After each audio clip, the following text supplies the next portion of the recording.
Since the return of Ayodele Tinubu, the presidential candidate of the ruling All Progressives Congress, the campaign momentum has picked up within the party, with the ruling party yet to agree on an official date for the campaign kickoff.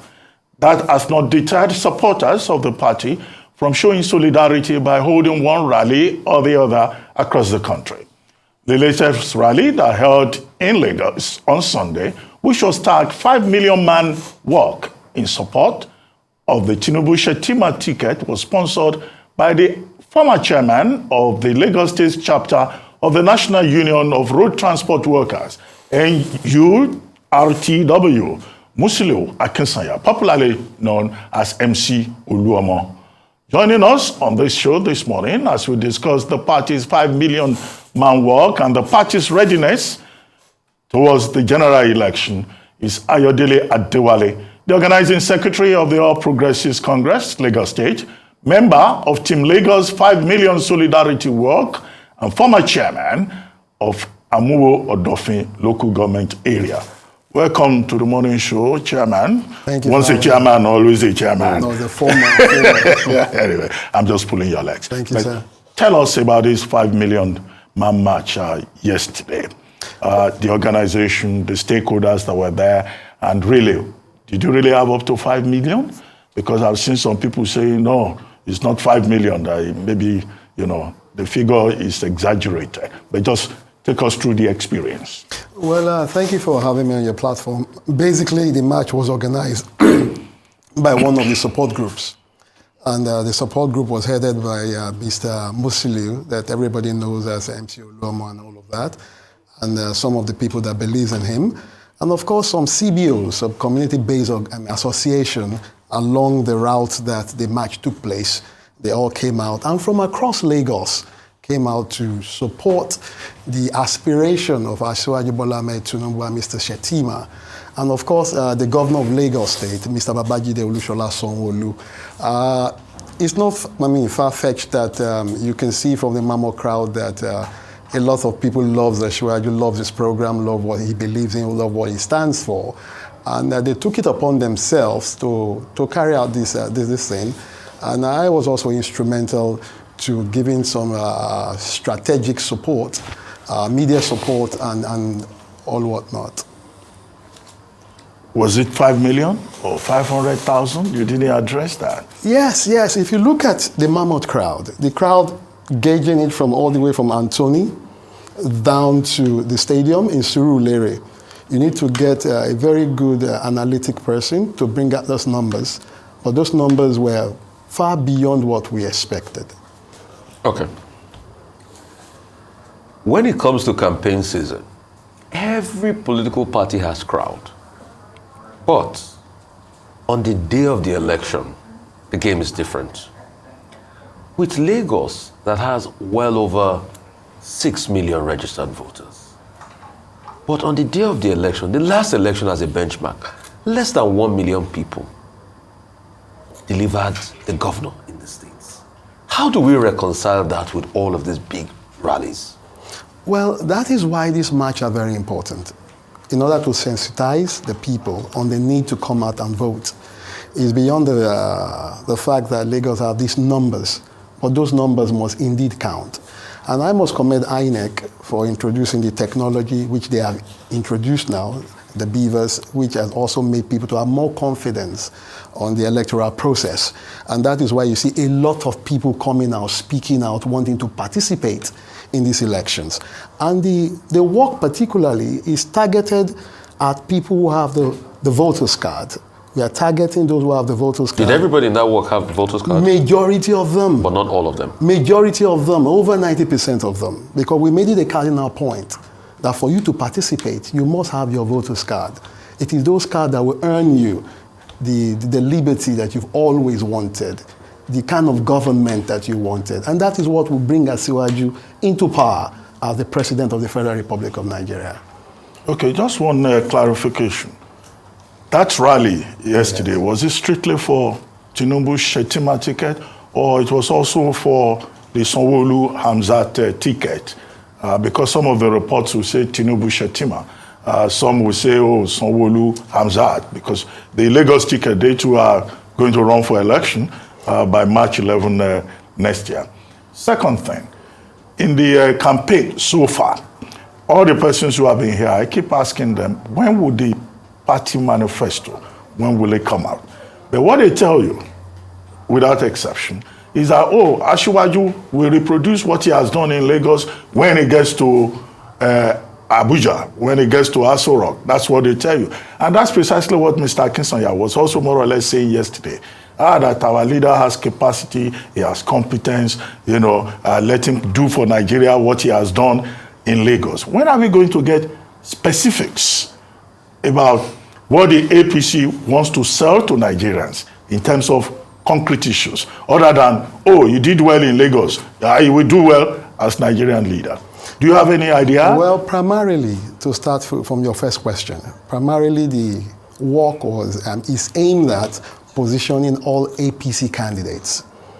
But of course, Asiwaju Bola Ahmed Tinubu and Mr. Shettima are in the forefront, followed by the governor and all other APC candidates. That is what the work is about. With respect to the APC manifesto, snipers of it have been coming out. We've been talking about it.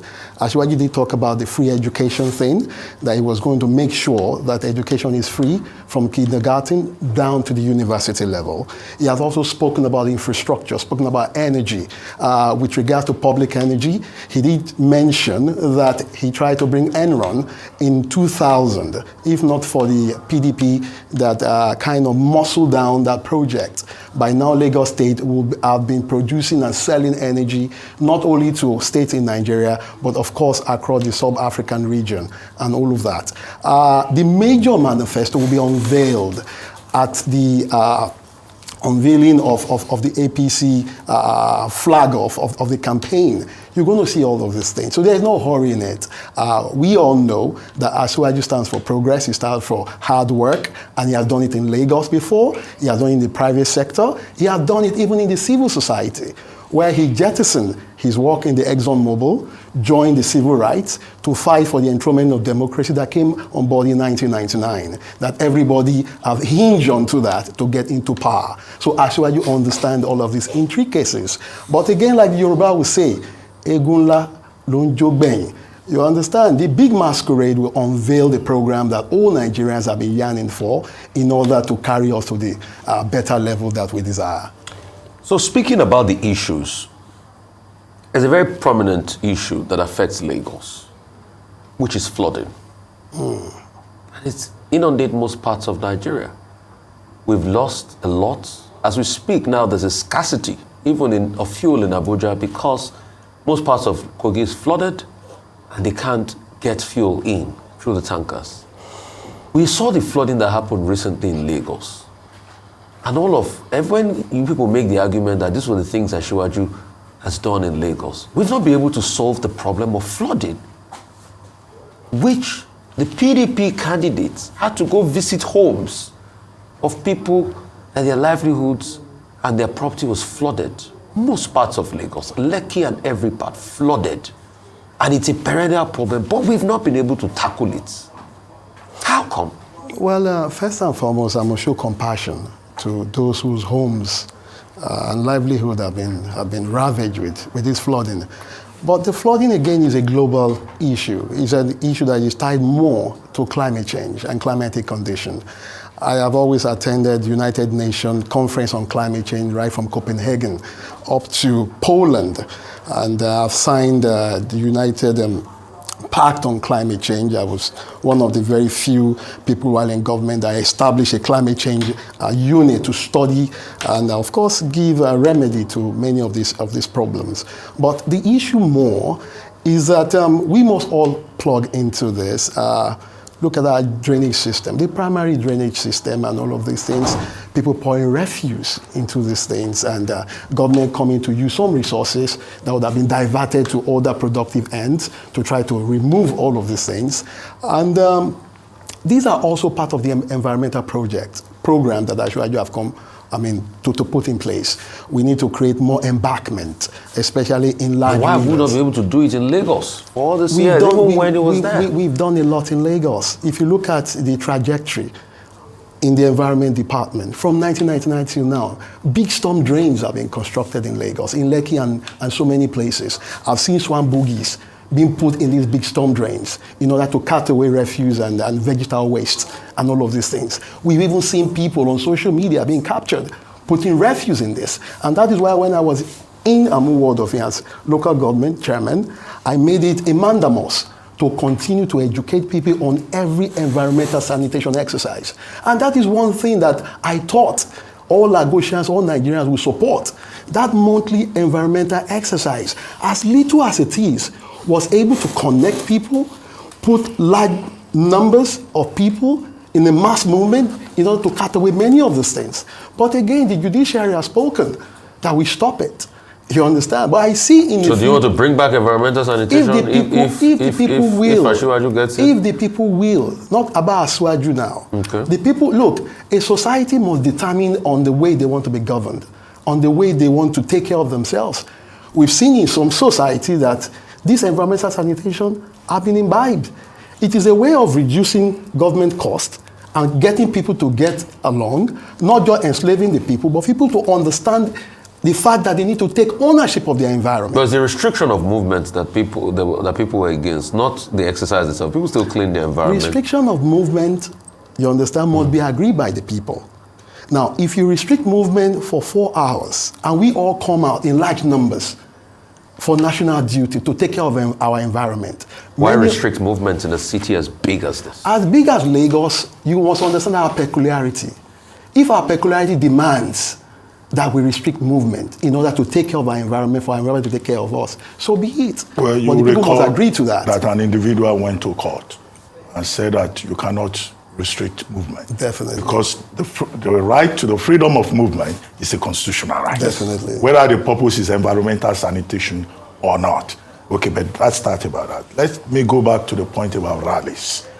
Now, I've seen, people in your camp jubilating that you had that rally yesterday from Teslim Balogun Stadium in Surulere all the way to Oshodi.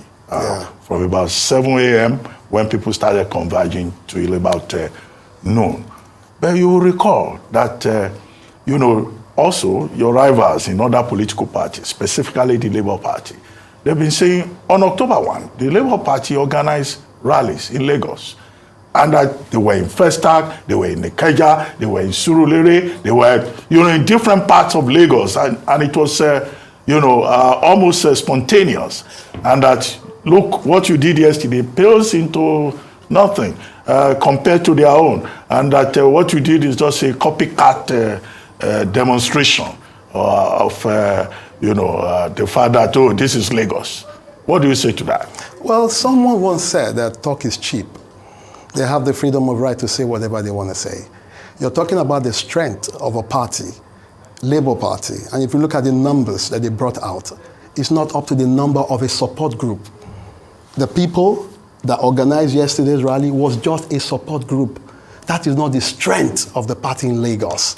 You're going to see the strength very soon. The support groups are just giving you, what some people will say, we are testing the mic. And if a support group numbers overweigh and override the energy of a political party in Lagos, that means they have nowhere to go. But is it possible, because I raised the point earlier on, because some of the papers are reporting the traffic gridlock. No, there was not. There was none. Well, even when the Labour had theirs, when the Labour had theirs, there was traffic gridlock. We also were very wise enough to choose a time when Lagos will not be too busy. But is it not better to do these things, in a stadium? There's no stadium that can take that crowd. And remember, it's a political, social evangelism in order to get the attention of people that you need to participate and carry out your civic responsibility of making sure that you cast your vote. And you cast it rightly, especially for the APC. Okay, so let's go back to the issues. Part of these things you people say that your candidate has done in Lagos. Lagos today is left with about 2 million out-of-school children. 2 million. Where did you get the data from? Yeah, the data is out That there. data is wrong. Yeah. That data 2 is very million wrong. out of It school is children. very, Check very wrong. UNESCO data. I was a chairman of a local government. I inherited Check 22 primary schools, right? Check UNESCO and I data. built more. And I can tell you confidently that while I was chairman, we gave free uniform, free books, and all of that. With the free food and many other So yes, hang on a minute. yes. The free uniform, does it stop out of school children? Is that what you're saying? It takes money back to the pockets of parents. It gives them the confidence to bring their children back to school. That many of these sundry matters that they are going to spend money on have been taken off, and it encourages them to bring their children to school. So you're saying the data by the data bodies are wrong? That data is wrong. And out of school In fact, children? that So data there are is no wrong. out of school children in Lagos? Tell me the civil society or the organization that carried out that data. Then I'll go check that data. Go check it out. Out there to verify. Just give me their name, I'll go check that and the data. total number, Remember, I'm a scientist. The total number under this APC government from 13 million out of school people is gone to over 20 million by that UNESCO. That data is not true. So UNESCO is wrong? That data you can go is check not, it out from that data is not 20.2 true. million. That data is not true. UNESCO? No, now, let me tell you one thing. That UNESCO data is wrong? Let me use Asiwaju as a case study. Remember that was it 2000 or 2001, the federal government wanted to carry out a census, right? Asiwaju was ingenious enough to create a system in Lagos. In pari passu, was also carrying out the same census that the federal government was carrying out. And we use that organic data to plan for ourselves. So if the UNESCO is carrying out such programs, right, I feel some civil society in Lagos, in Nigeria, must also do the same thing simultaneously in order to confirm the data that they're carrying out. Okay, so you're saying UNESCO data of 20.2 million out of school people in Nigeria is wrong? I will not align with that number. I do agree that we have some out of school. So where's your number? Where's your data? I do agree. Give me your data. I've not carried out a data. So, I'm only telling why do you say another person's data is wrong when you've not had your own counter data? That data can never be right. UNESCO data is not right. That data can never be right. UNESCO is not that perfect in all of their datas. In all of their data, they're not that perfect. How about the maternal mortality number? So what are the data? 1 in 22, about close to 34-35% of maternal mortality, mother deaths after having their children in Nigeria, one of the highest in the world. Is that data wrong too? I will not align with that data. You will not align with that data? You know the reason why? You know the reason why? When I was chairman of Amuodof in local government, delivery was free. In Lagos, they made it compulsory that in delivery, listen, I'm giving you as a case study, right? Now, in delivery in Lagos, it's not only that nice, but the government goes ahead to support you with delivery kits. Okay, it's 119% debt to service ratio data. Is it wrong too? I can't confirm that. Oh, I need to see those data. I need to know the data is MBS. I need to know who carried out that data. Office. I need to know who carried out data, and I need to forensically study it and the way it was captured. 119% debt to service ratio data. And the way it was captured. Okay. I won't overrule whatever anybody put out there. But it won't be Mr. Adewale, don't worry. You can go and check the data. Go and check it. Yeah. Let me ask you, is Lagos, your estimation, someone who has been chairman of local government, someone who is actively involved still in politics, is it safe a place for other political parties to campaign? Because, I've not read any report that anybody was attacked during the rally you held yesterday. But when the Labour Party had their own event, there was the report that their flag boys were attacked. The police say, well, nobody reported formally, but they are appealing to all politicians to give, peace a chance. As someone who is involved actively in Lagos, can you assure us that, look, no support group of any political party will attack anybody, and I will not witness the kind of thing we witnessed during the 2019 general elections, whereby some members of the community felt that, they were not welcome in Lagos? Well, let me first of all thank you for affirming that the rally yesterday was very peaceful and there was no flashpoint in any corner. Secondly, is that as a civil rights change agent, I will not be here sitting anywhere to watch anybody attacked. I will always lend them my voice to freedom of rights, to movement, and liberty. I want to assure you that in Lagos, everybody is free to campaign as long as you conform yourselves with civil realities embedded in the Nigerian Constitution. But you cannot also rule out the fact that some people can be very comical in order to cast aspersion, you understand, create a scenario and put it out there that people were attacked. And that is also to put the security agencies on their toes to look out for any of this matter. And if it did occur, and if it does come up, they should quickly take legal redress against anybody that does that. And I want to encourage them that whenever they go out carrying out their rallies, they should put cameras all about, so that whoever that want to try such dastardly acts will be caught on camera, and they can help security agents to nip the problem and get it solved. Well, I think we have to thank you very much, Mr. Adewale, for joining us on the morning show. Thank you for the opportunity. We wish you and your support groups all the best. Thank you, sir.